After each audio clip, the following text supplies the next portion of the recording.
आज़ादी के 75 साल के अमृत महोत्सव में आप सबको उस अवसर पे आप सबको जय मसीह की, आप सबको नमस्कार, आप सबको प्रणाम। बोलिए नमस्कार। तो आज़ादी के 75 साल आज हम पूरे कर रहे हैं।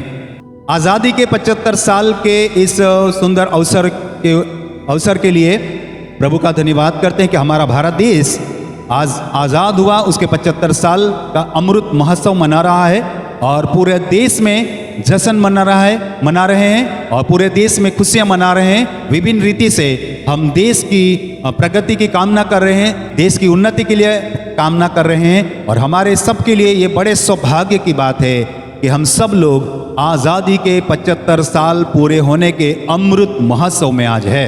तो उसी अवसर पे हम आप सबको, देशवासियों को ढेर सारी बधाइयाँ देते हैं, ढेर सारी शुभकामना देते हैं और आप सब के लिए आज का दिन बहुत बहुत खुशहाल रहे, यही कामना करते हैं। हमारा देश आज आज़ाद है और आज़ादी के 75 साल के इस अमृत महोत्सव में हमारे लिए बहुत खुशी लेके आया है। मैं भारतवासी हूँ। सबसे पहली मेरी जो पहचान है वो मैं भारतीय हूँ। मेरे लिए सबसे बड़ी गौरव की बात यह है कि मैं भारत देश का बासिंदा हूँ, भारत देश का निवासी हूँ, भारत देश का नागरिक हूँ। मैं किसी ऐसा देश का नागरिक नहीं हूँ जो गुलाम है। मैं किसी ऐसा देश का नागरिक नहीं हूँ जिसे कोई एक ही धर्म में माना जाता है। मैं किसी ऐसा देश का नागरिक नहीं हूँ जहाँ पर किसी एक की यानी कि मिलिट्री शासन नहीं चलती। मैं उस देश का निवासी हूँ जहाँ पर लोकशाही है, जहाँ पर लोगों के लिए सुना जाता है, लोगों की बात को सुना जाता है, लोगों के लिए काम किया जाता है और लोगों के द्वारा ही देश चलता है। उस लोकशाही में मैं जन्मा हूँ, ये मेरा सौभाग्य है। मैं आपको बताना चाहता हूँ कि देश ऐसे ही आज़ाद नहीं हुआ। हजारों लाखों स्वतंत्र सेनानी ने हमारे देश के लिए बहुत बड़ा योगदान दिया है। देश की आज़ादी के लिए उन्होंने अपनी जान न्यौछावर कर दी। ऐसे वीर योद्धाओं की ये वीर भूमि है। इसके लिए भारत के लिए एक बार जोरदार ताली बजा दीजिए। शहीद भगत सिंह और वीर सावरकर, इनके लिए भी एक बार जोरदार ताली बजा दीजिए। आज हमारे लिए गौरव की बात यह है कि आज हमारा खुद का राष्ट्र ध्वज है और हमारे राष्ट्र ध्वज में 3 रंग है और बीच में अशोक चक्र है। ये बहुत बड़ा प्रतीक है हमारे देश का। शांति, अमन, सुख, चैन और उन्नति, प्रगति, खेती खलियान में फलवंताई, ये सब कुछ हमारे राष्ट्र ध्वज में दिखाई देता है और राष्ट्र ध्वज के लिए हमें सम्मान है और राष्ट्र ध्वज को हम नमन करते हैं। हमारा खुद का एक राष्ट्र गीत भी है और राष्ट्र गीत हमारे दिलों में एक नया जोश लाता है। राष्ट्र गीत जब हम गुनगुनाते हैं तो हमारे अंदर एक नया रोमांच आ जाता है। राष्ट्र गीत जब हम गुनगुनाते हैं तो हमारे अंदर एक राष्ट्रभक्ति आ जाती है। राष्ट्र गीत हम जब गुनगुनाते हैं तो हमारे जो स्वतंत्र सेनानी थे, जिन्होंने जान कुर्बानी दे दी, ऐसे लोगों को हम याद करते हैं। ये उनके लिए भी एक श्रद्धांजलि हो जाती है और ये पीढ़ी के लिए भी और आने वाली पीढ़ी के लिए भी ये बहुत बड़ा प्रोत्साहन लाती है। इसलिए हमारे देश के राष्ट्र गीत के लिए भी हम सम्मान करते हैं, एक बार ताली बजा देते हैं उसके लिए भी। साथ में मैं और एक बड़ी अच्छी बात करना चाहता हूं कि हमारे देश का खुद का एक संविधान है।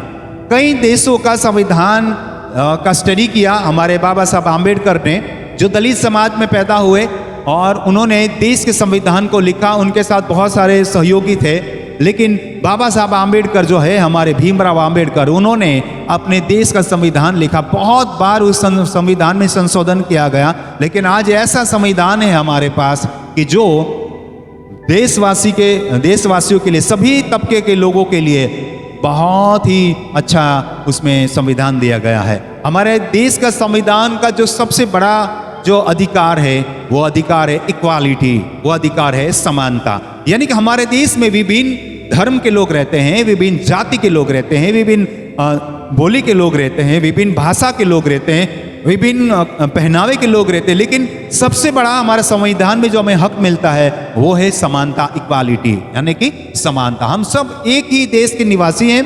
ये कोई ऊंचा नहीं, कोई नीचा नहीं, सब एक है, भारत के निवासी हैं, भारतवासी हैं। ये हमें गौरव प्रदान करता है। इसलिए हमारे संविधान के लिए भी एक बार जोर से ताली बजा दीजिए।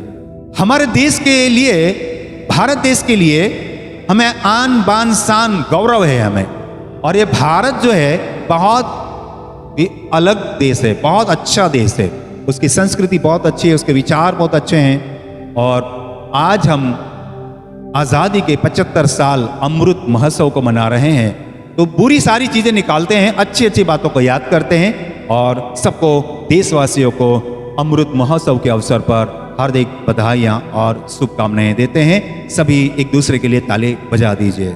धन्यवाद। मैंने आपको पहले भी बताया कि देश आज़ाद ऐसे ही नहीं हुआ। देश की आज़ादी में अनगिनत लोगों ने अपनी जान की कुर्बानी दी, अनगिनत स्वतंत्र सेनानी ने अपना योगदान दिया, अनगिनत लोगों ने, छोटे से छोटा आदमी भी देश की आज़ादी के लिए कामना करते हुए उसने अपना योगदान दिया।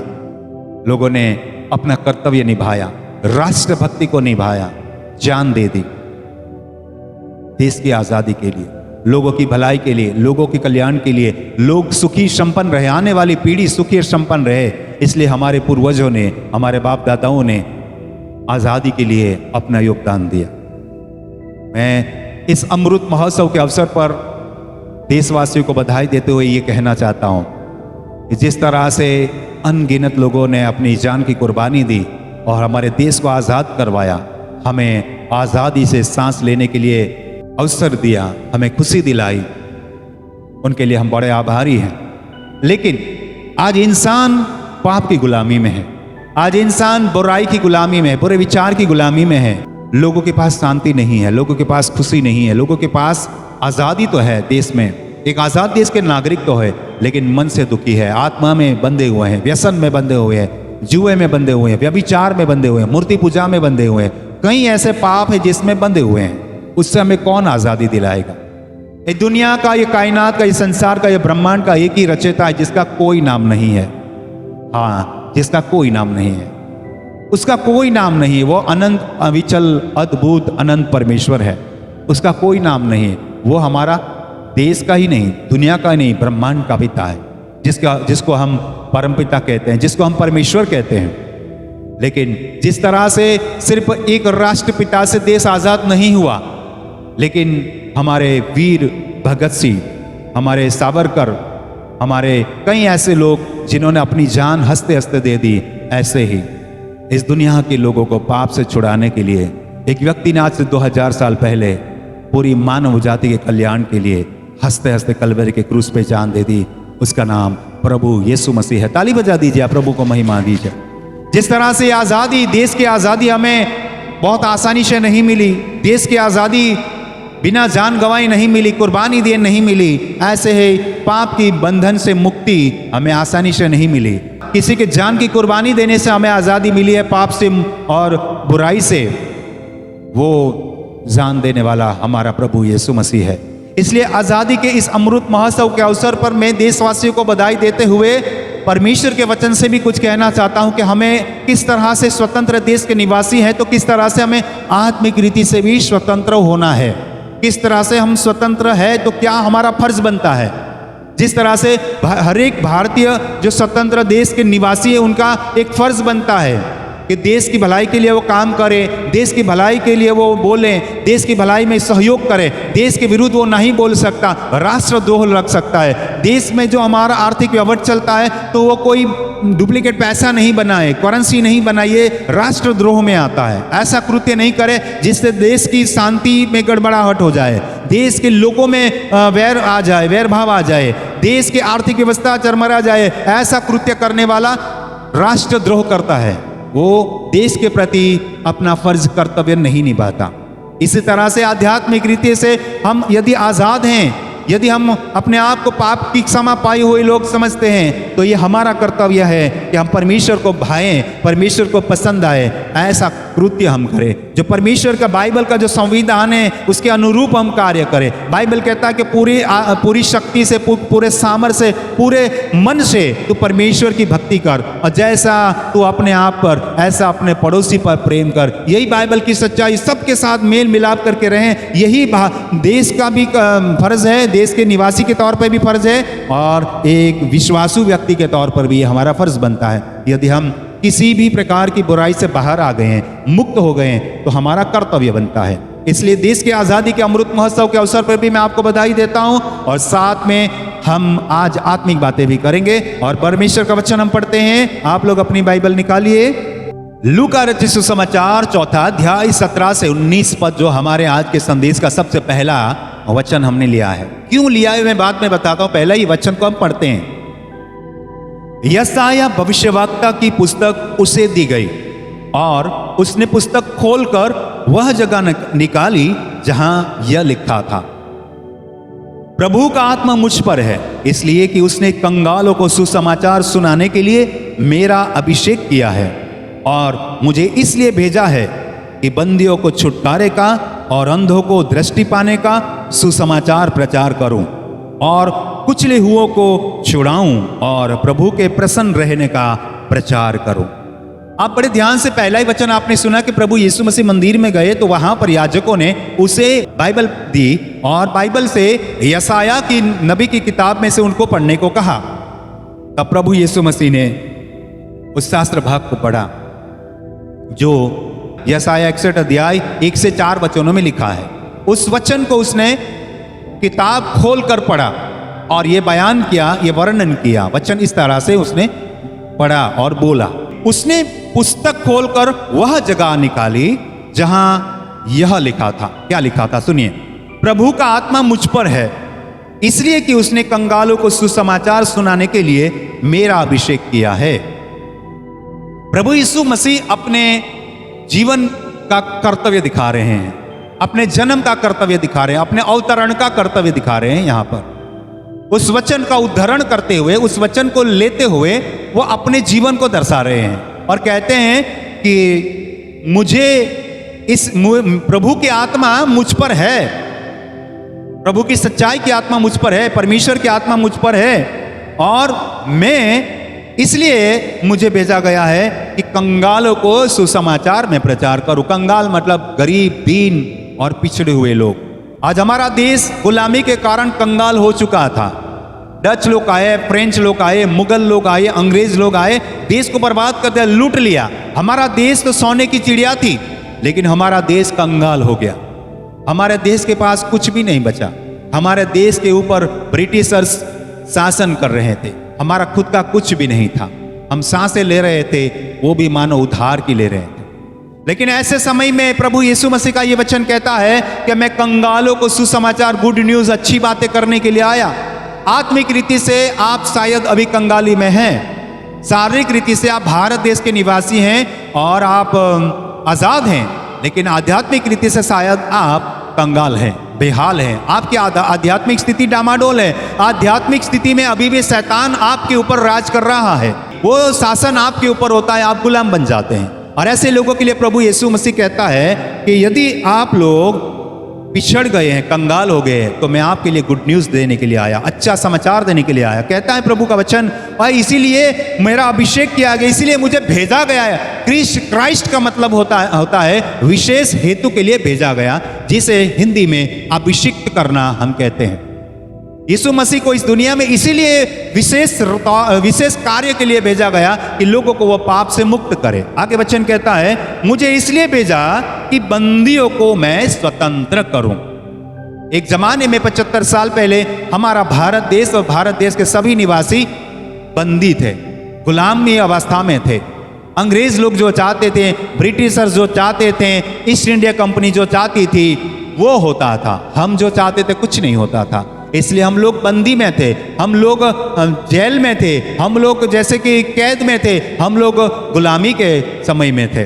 लेकिन प्रभु का वचन कहता है कि बंदियों को छुटकारे का और अंधे को दृष्टि पाने का सुसमाचार करूं, प्रचार करो, सुसमाचार प्रचार करो। अंधे थे हम लोग, अंधे थे हम लोग, गुलामी में पड़े थे, कुछ नहीं, हमारे अंदर एकता नहीं थी, भाईचारा नहीं था। छोटे छोटे तबके में हम लोग रहते थे, अपनी संस्कृति को लेकर चलते थे, अपनी लोक बोली को लेकर चलते थे। कोई कहता है मैं मराठी, कोई कहता है मैं गुजराती, कोई कहता है मैं पंजाबी, अपने अपने में जीते थे, एकता में नहीं थे। वो संयुक्त नहीं हो पा रहे थे, इकट्ठा नहीं हो पा रहे थे, अंधे हो गए थे हम लोग। अपने अपना अपना मेरा मेरा करके हम देश को तोड़ रहे थे और अंग्रेजों को यही सबसे अच्छा लगता था। जिस तरह से हम आज़ाद देश के निवासी हैं, इसी तरह से आध्यात्मिक रीति से भी हमें आज़ादी प्राप्त करनी है, आत्मिक रीति से भी हमें आज़ादी प्राप्त करनी है। और आज इस देश के निवासी हैं, कल हमें और एक देश में जाना है जिसे स्वर्ग राज्य कहा जाता है। जन्नत कहा जाता है, हेवन कहा जाता है, वैकुंठ कहा जाता, क्या क्या नाम दिए गए विभिन्न भाषाओं में, लेकिन परमेश्वर के पास पहुंचना है हमें। इस देश के निवासी हैं हम, लेकिन हमारी आत्मा जहां से आई वहां हमें जाना है। उस देश के परमानेंट निवासी है, कुछ समय के लिए इस देश में हमने जन्म लिया, आए, रहेंगे और फिर हम अनंत दुनिया में चले जाएंगे, अनंत जीवन में चले जाएंगे। तो वहां हमें आज़ादी महसूस करना है, तो अभी आज़ाद हैं, तो अभी आत्मिक आज़ादी भी हमें हासिल करनी है। रोमियो की पत्री पौलुस की, उसका 8वां अध्याय या 2 पद क्या कहता है, बड़े ध्यान से सुनेंगे हम। प्रभु यीशु मसीह ने क्या कहा हमने सुन लिया, अभी प्रभु यीशु मसीह का प्रेरित जो पौलुस था वो क्या कहता है सुनते हैं। रोमियो की पत्री 8वां अध्याय या 2 पद कहता है, क्योंकि जीवन की आत्मा की व्यवस्था ने मसीह यीशु में मुझे पाप की और मृत्यु की व्यवस्था से स्वतंत्र कर दिया। देखिए, हमारे स्वतंत्र सेनानियों ने, हमारे देश के लोगों ने एकजुट होकर अंग्रेजों का सामना किया और आज हम आजाद देश के निवासी हैं। बहुत अच्छी बात हो गई, लेकिन पौलुस बहुत अच्छे से सिखाता है, कहता है क्योंकि जीवन की आत्मा की व्यवस्था ने मसीह यीशु में मुझे पाप की और मृत्यु की व्यवस्था से स्वतंत्र कर दिया। क्या आप लोग पाप और मृत्यु के बंधन से छूट गए हैं? नहीं। तो आज आपको ये वचन सुनना पड़ेगा। आज यदि आप मूर्ति पूजा में हैं, और यदि आप व्यभिचार में हैं, यदि आप पाप में हैं, आप जुठाई में हैं, यदि आप बुराई में हैं, तो ये वचन आपको बहुत हिम्मत दे रहा है, आपको स्वतंत्र करेगा। और पौलुस स्वीकार करता है, इस बात का अंगीकार करता है कि जीवन की आत्मा की व्यवस्था ने मसीह यीशु में मुझे पाप की और मृत्यु की व्यवस्था से स्वतंत्र कर दिया। आज हम स्वतंत्र हैं, आज हम आजाद हैं, आज हम इंडिपेंडेंट हैं आत्मिक रीति से, वो यीशु मसीह के कलवरी के बलिदान के कारण। ताली बजा दीजिए आप। जिस तरह से हमारे स्वतंत्र सेनानियों ने अपनी जान दे दी और देश को आजाद किया, उसी तरह से हमारी आत्मा को आजाद करने के लिए प्रभु यीशु मसीह ने कलवरी के क्रूस पे अपनी जान दे दी। और एक वचन हम पढ़ेंगे, देखते हैं ध्यान से। यूहन्ना रचित सुसमाचार 5वां अध्याय और 36 वचन हम पढ़ते हैं। क्या लिखा है? इसलिए यदि पुत्र तुम्हें स्वतंत्र करेगा तो सचमुच तुम स्वतंत्र हो जाओगे। सचमुच स्वतंत्र हो जाओगे। कब? अभी आप स्वतंत्र हो, देश के निवासी की तरह आप स्वतंत्र हो, एक देश के नागरिक के तौर पर आप स्वतंत्र हो, लेकिन आत्मा में अभी भी आप स्वतंत्र नहीं हुए, बुराई के क्षेत्र से अभी बाहर नहीं निकले। कुलुस्सियों को पत्री 1 अध्याय 13 और 14 वचन को हम पढ़ेंगे। उसी ने हमें अंधकार के वश से छुड़ाकर अपने प्रिय पुत्र के राज्य में प्रवेश कराया, जिसमें हमें छुटकारा अर्थात पापों की क्षमा प्राप्त होती है। वही है प्रभु यीशु मसीह, जिसने अपनी जान देकर हमें आजादी दिलाई, आत्मा के अंदर पाप से आजादी दिलाई, मृत्यु से आजादी दिलाई। इसलिए प्रभु यीशु में मानना आपके लिए बहुत जरूरी है। ये परमेश्वर की इच्छा है कि प्रभु यीशु के माध्यम से आप लोग स्वर्ग राज्य में के भागीदार बने, अंधकार से, बुरे विचारों से, मूर्ति पूजा से बाहर निकलिए। गलतियों को पौलुस की पत्री उसका 5वां अध्याय 1 वचन क्या कहता, बड़े ध्यान से सुनिए आप लोग।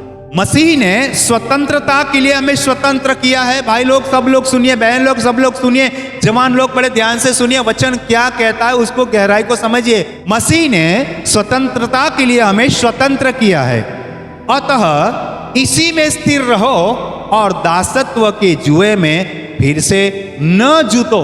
परमेश्वर ने आपको स्वतंत्र किया, यीशु मसीह ने आपको स्वतंत्र किया है, तो आपकी जो स्वतंत्रता है उसमें स्थिर बनिए ना, आप लोग समझदार बनिए, उस चीज में समझिए आप कि यीशु मसीह स्वतंत्रता हमें देना चाहता है या दिया है, तो उसमें हमें क्या करना है, कैसे स्वतंत्र जीवन जीना, अच्छा जीवन जीना है। अभी भी आप पाप की गुलामी से बाहर ही नहीं आए। आगे एक वचन पढ़ते हैं हम लोग, गलतियों की पत्री, गलतियों को पौलुस की पत्री 5वां अध्याय 13वां पद पढ़ते हैं। ध्यान से सुनिए इस वचन को। पौलुस और फिर से आगे कहता है, गलतियों के लोगों को कहता है, हे भाइयों, ध्यान से सुनिए वचन को। आज भारत के आजाद देश के हम नागरिक हैं, एक दूसरे को भाई तो कहें हम। यदि हमारे प्लेस को पढ़ेंगे, हमारे प्रगति पत्र को पढ़ेंगे, तो भारत के सभी निवासी कौन है? हमारे भाई बहन। इसलिए पौलुस कहता है भाइयों। ध्यान से सुनिए आप लोग। उस जमाने में बहनों को स्थान नहीं दिया जाता था, इसलिए नहीं लिखा, लेकिन आज के जमाने में हम कह सकते हैं हे भाइयों, है बहनों। तुम स्वतंत्र होने के लिए बुलाए गए हो, परंतु ऐसा न हो कि यह स्वतंत्रता शारीरिक कामों के लिए अवसर बने, वरन प्रेम से एक दूसरे के दास बनो। भाइयों कहता है, पहले तो हमने जोड़ दिया बहनों भी, तो भाइयों बहनों है आप लोग, भारत के निवासी हो, आप लोग आजाद देश के निवासी हो, आप एक दूसरे को भाई बहन समझिए। और दूसरा क्या कहता है, कहता है कि स्वतंत्रता, यह स्वतंत्रता शारीरिक कामों के लिए आपके लिए अवसर नहीं बन जाए। सिर्फ शरीर के कामों के लिए, कुछ मन की खुशी के लिए आप उस स्वतंत्रता को मत गवाओ। हमारा संविधान भी नहीं सिखाता, हमारा बाइबल भी नहीं सिखाता हमें। क्यों लड़ रहे हैं हम लोग? इसलिए छोड़िए। और लिखा है वरन, मतलब कि उसके इससे अधिकतर ये काम करना है, परंतु ये करिए, आप क्या करिए, प्रेम से एक दूसरे के दास बन जाइए। मतलब दास मतलब क्या? मालिक बोलेगा तो दास सुनेगा नम्रता से। मतलब दास का मतलब गुलाम नहीं बनना, एक दूसरे को समझने की कोशिश करिए, एक दूसरे से प्यार करिए, एक दूसरे को माफ कीजिए, नम्र बन जाइए, सबके साथ प्रेम से मिलाप से रहिए। दूसरा कुरिन्थियों 3 अध्याय 70 पद कहता है, प्रभु तो आत्मा है, और जहां कहीं प्रभु की आत्मा है वहां स्वतंत्रता है। ध्यान से सुनिए आप लोग, प्रभु कौन है? आत्मा है। आत्मा को कोई आकार नहीं होता, आकार होता तो वो परमेश्वर नहीं होता, परमेश्वर है तो आत्मा आकार नहीं है। इसलिए परमेश्वर तो आत्मा है, लिखा है बाइबल में, और जहां कहीं प्रभु की आत्मा है वहां स्वतंत्रता है। आज हमारे देश में स्वतंत्रता है, संवैधानिक रीति से हम लोग स्वतंत्र है, लेकिन आध्यात्मिक रीति से अभी भी स्वतंत्र नहीं है। इसलिए संवैधानिक रीति से यदि हम स्वतंत्र बने हैं तो आध्यात्मिक रीति से भी हमें स्वतंत्र बनना है। प्रभु को हमारे आध्यात्मिक जीवन में भी बुलाना है। सिर्फ हम देश के नागरिक के तौर पर स्वतंत्र हो गए तो क्या हुआ? उससे आगे बढ़ना है, हमें उससे आगे बढ़ना है। आत्मा में भी हमें स्वतंत्र बनना है, और हमें परमेश्वर की आत्मा हमें चाहिए, उसकी समझदारी हमें चाहिए, उसका ज्ञान हमें चाहिए, तब जाके हम स्वतंत्र बनेंगे। परमेश्वर चाहता है कि देश के लोग स्वतंत्र है। 75 साल आजादी के अमृत महोत्सव में हम मना रहे हैं, तो परमेश्वर यीशु मसीह भी चाहता है कि आप आत्मिक रीति से भी स्वतंत्र बन जाइए। सभी लोग बोले आमीन, सभी लोग बोले आमीन। ऐसा हमारे जीवन में होना चाहिए। और एक वचन पढ़ते हैं, पौलुस ने रोमियो को लिखा, रोमनों के लोगों को लिखा, 8वां अध्याय, रोमियो की पत्री 8वां अध्याय 14-15 वचन पढ़ते हैं। इसलिए कि जितने लोग परमेश्वर के आत्मा के चलाए चलते हैं वे ही परमेश्वर के पुत्र हैं। यदि हम भारत के निवासी हैं तो हम भारतीय हैं, ये हमारी पहचान है। विदेश में हम जाएंगे तो लोग हमें कहेंगे they are Indians, because we are belongs to India. हम भारत के निवासी हैं, we are citizen of India, that's why we called Indian, इसलिए हम भारतीय कहलाते हैं। लेकिन बाइबल कहती है यदि तुम आत्मा से चलाए जाओगे तभी तुम परमेश्वर के पुत्र कहलाओगे। जब तक पवित्र आत्मा आपके जीवन में काम नहीं करेगी ना, तब तक आप स्वतंत्र नहीं हो सकते। पहले हमने सीखा मसीह हमें स्वतंत्र करता है, यीशु मसीह। अब के वचन में सीख रहे हैं आत्मा। पहले हमने पिता का भी वर्णन किया, पिता पुत्र पवित्र आत्मा के सामर्थ्य के द्वारा आज हमें स्वतंत्र होना है।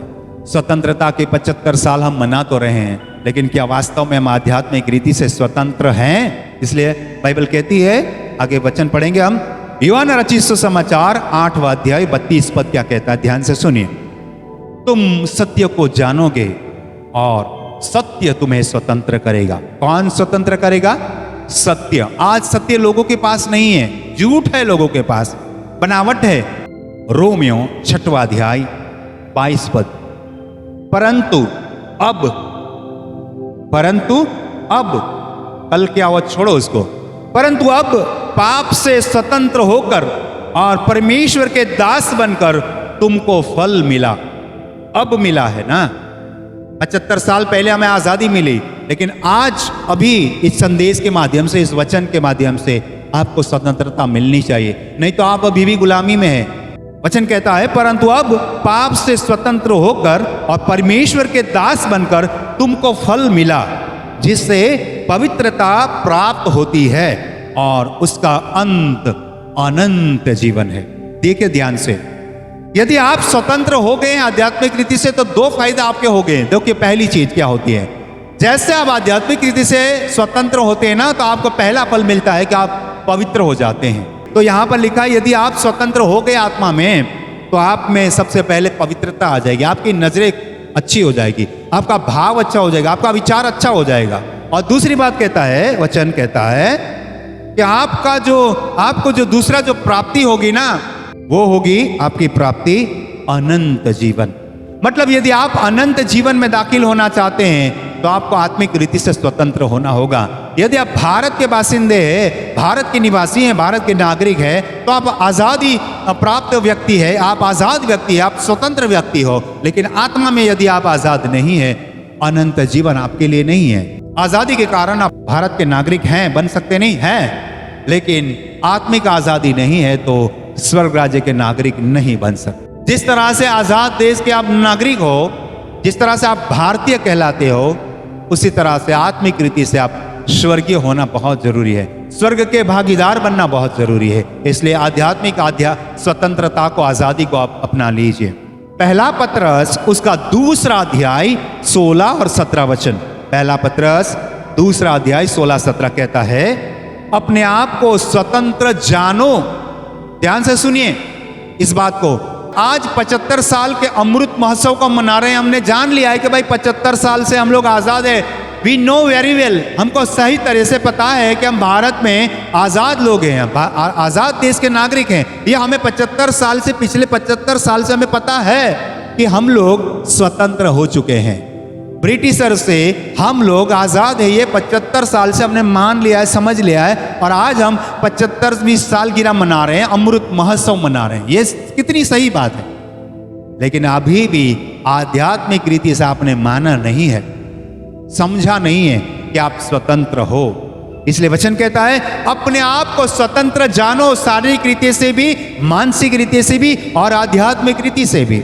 लिखा है पर अपनी इस स्वतंत्रता से बुराई के लिए आड़ न बनाओ। पाप के लिए ये स्वतंत्रता का इस्तेमाल मत करो। आपको प्रभु ने आजाद किया 2000 साल पहले लहू बहाकर, तो उसको गलत रीति से जीवन जीकर इस स्वतंत्रता का दुरुपयोग मत करो। लिखा है आगे, परंतु अपने आप को परमेश्वर के दास समझकर चलो, परमेश्वर के बच्चे समझकर चलो। पहला तीमुथियुस दूसरा अध्याय 1 से 4 वचन में आपके लिए पढ़ता हूं, बड़े ध्यान से सुनिए। यह आखिरी वचन है हमारा। अब मैं सबसे पहले यह आग्रह करता हूं। आखिरी वचन पौलुस हमें बहुत प्यार से समझाता है। अब मैं सबसे पहले यह आग्रह करता हूं कि विनती और प्रार्थना और निवेदन और धन्यवाद सब मनुष्य के लिए किए जाएं, राजाओं और सब ऊंचे पद वालों के निमित्त, इसलिए कि हम विश्राम और चैन के साथ सारी भक्ति और गंभीरता से जीवन बिताएं।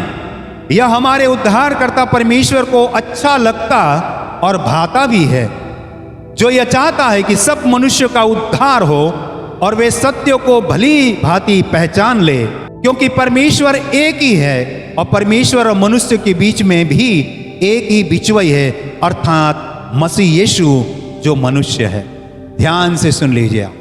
सबसे पहला वचन सिखाता है पहले पद में, अब मैं सबसे पहले यह आग्रह करता हूं।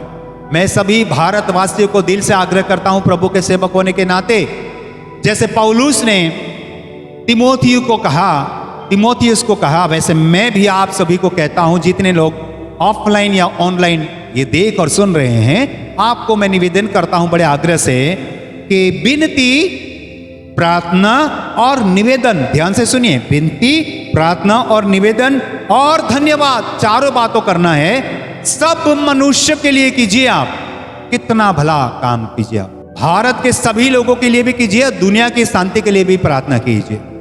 हम इसी दुनिया में रहते हैं, इसी देश में रहते हैं, हमारा कर्तव्य है कि हमारे देश की भलाई के लिए हम प्रार्थना करें। इसी दुनिया में रहते तो दुनिया में युद्ध बंद हो जाए, सब शांति से, सुलह से, प्यार से, भाईचारे से रहें। ये प्रार्थना करना आपका कर्तव्य है, मेरा कर्तव्य है, सबका कर्तव्य है। यदि आप आजाद देश के बासिंदे हैं, आजाद देश के निवासी हैं, और प्रभु यीशु मसीह ने यदि आपको आत्मा में पाप से, मृत्यु से आजाद किया है, अभी आपका कर्तव्य बनता है भाईचारे के लिए प्रार्थना कीजिए। और आगे कहता है वचन, राजाओं और सब ऊंचे पद वालों के निमित्त, ये सारी चीजें कीजिए, आप प्रार्थना कीजिए। इस देश के नागरिक होने के नाते हमारे देश के सभी नेताओं के लिए प्रार्थना करना हमारा कर्तव्य है।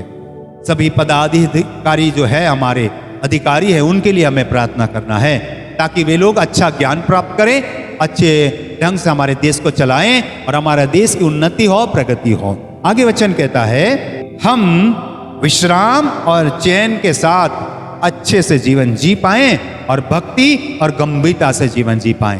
तो हम लोग क्या करें? भक्ति भाव से रहें, गंभीरता से अपना जीवन बिताएं। यह हमारे उद्धारकर्ता परमेश्वर को अच्छा लगता है। देखिए ना, देश में हम अच्छे से रहें, यह भी परमेश्वर को अच्छा लगता है, और आध्यात्मिक जीवन में हम अच्छे रहें, अच्छा जीवन जिए, सबके साथ मेल मिलाप करके रहें, यह भी परमेश्वर को अच्छा लगता है। और आगे कहता है, जो यह चाहता है कि सब मनुष्य का उद्धार हो। परमेश्वर चाहता है कि जैसे तुम्हारा देश भारत देश आजाद देश है, अमृत महोत्सव आप मना रहे हैं, तो आध्यात्मिक रीति से आपका उद्धार होना भी जरूरी है।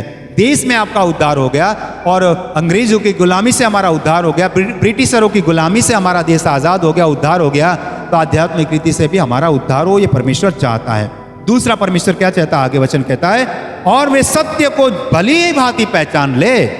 आखिरी बात समझ ले, क्योंकि परमेश्वर एक ही है और परमेश्वर को और मनुष्य के बीच में भी एक ही बिचवई है, अर्थात मसीह यीशु।